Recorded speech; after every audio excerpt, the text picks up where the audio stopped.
Good evening. In the book of Ephesians, chapter 3, verse 17, that Christ may dwell in your hearts by faith.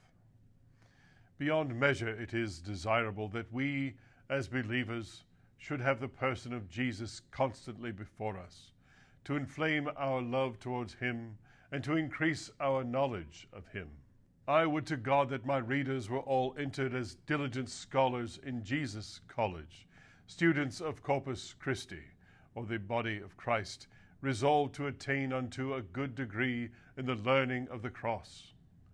But to have Jesus ever near, the heart must be full of him, welling up with his love, even to overrunning. Hence the apostle prays that Christ may dwell in your hearts. See how near he would have Jesus to be.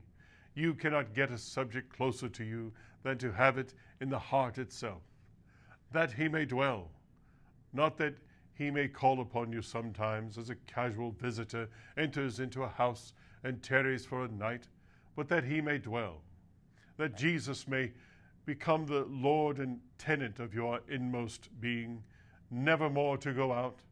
Observe the words, that he may dwell in your heart, that best room of the house of manhood, not in your thoughts alone, but in your affections.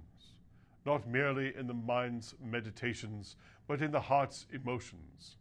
We should pant after love to Christ of a most abiding character, not a love that flames up and then dies out into the darkness of a few embers, but a constant flame, fed by sacred fuel, like the fire upon the altar which never went out. This cannot be accomplished except by faith. Faith must be strong, or love will not be fervent. The root of the flower must be healthy, or we cannot expect the bloom to be sweet. Faith is the lily's root, and love is the lily's bloom. Now, reader, Jesus cannot be in your heart's love, except you have a firm hold of him by your heart's faith.